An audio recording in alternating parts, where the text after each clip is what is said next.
Hey guys, Keith Crisco here. Today we're going to talk about tennis grips. Whether you're a beginner or whether you're a player just looking to inquire about what type of grip that you might use, you might not know the names of the grips or what specific grip you might use. Again, today we're not talking about the advantages or the disadvantages of each grip. We're only going to talk about the types of grips that are out there. Okay, so first things, on our hands, how we determine where to line our hands up is on your hand, base part of your index finger to the heel of your hand. Okay, that's on a righty, that's on a lefty.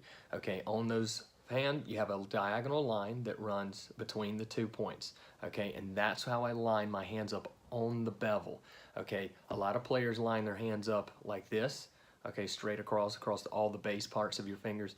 Not correct. What you end up getting at that point are hammer grips that look just like this. Again, that's where you get a lot of too tight on the grips where people overgrip the racket.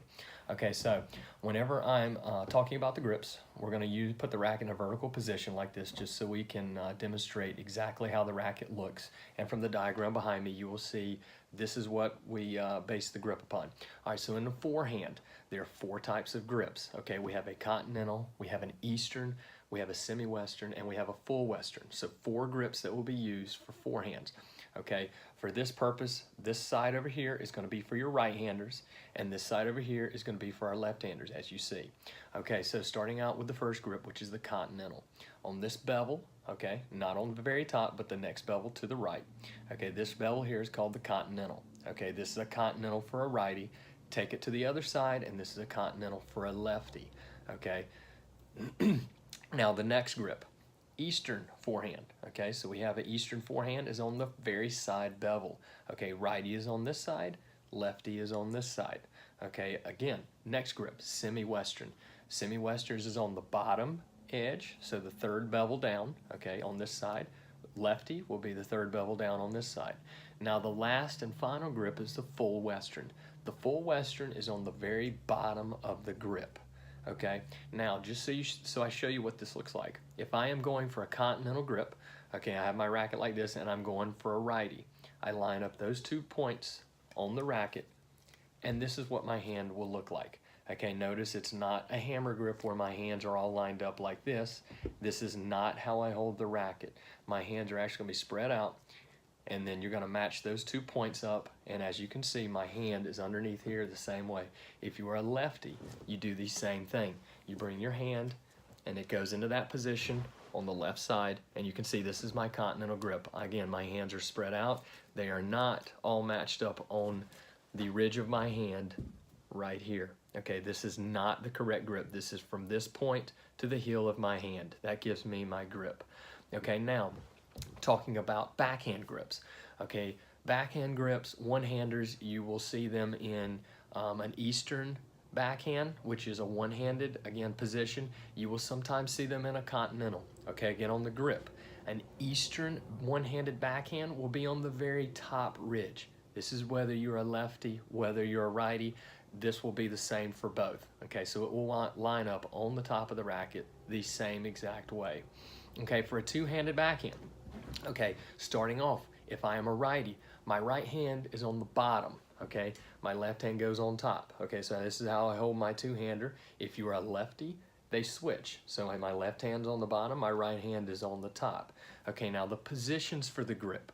If you are a righty, it should go technically in a continental, and the left hand goes on top and it's going into an eastern. Okay, flip it around to a lefty. My lefty goes into a continental and my right hand comes on top into an eastern. And that's how I get my grip for my backhand. But those are the base parts of your grips. And that's, again, those are the grips that are out there. You might find yourself slightly in between two, but you're going to be more or less on one bevel or the other. It's just what's more comfortable. So again, let's talk about the grips in review. You have an eastern one-handed backhand, which will be on the top. You have a continental, okay, which is the next bevel, right or left. You have an eastern forehand, which is the side bevel over here, or the side bevel over here, which will be the second bevel down. The third bevel down will be your semi-western, and your third bevel on this side, same thing, will be your semi-western for a lefty. The fourth grip, which will be universal, will be underneath here. Whether you're a lefty or a righty, the base parts of your points will end up on the bottom part of the racket. Okay, so those are the parts of the grip. If you need some tools to help you, Right Grip, my friend, designed this grip, and what it does is it basically gives you a helping hand with these points of interest. For example, Continental will be lined up, you know, for example, on potentially Stars and Stripes if you're a righty. Okay, on a lefty, you'd be lined up on the reverse. But again, this gives you kind of a point to line your hand up and to make sure that you're staying in the grip that you are choosing to stay in at that time. So if you would like to look at something like that, that is right-grip.com. That's RITE-grip. .com, and you can go on there and purchase something to kind of help you out. But hopefully this gives you an idea of the types of grips that are out there in case you were wondering, and this gives you some reference that you can go back to and see and check to see what's going on. But I hope you liked the video, and appreciate if you subscribe to it, and I'll be back with a lot more info in the future. Thank you.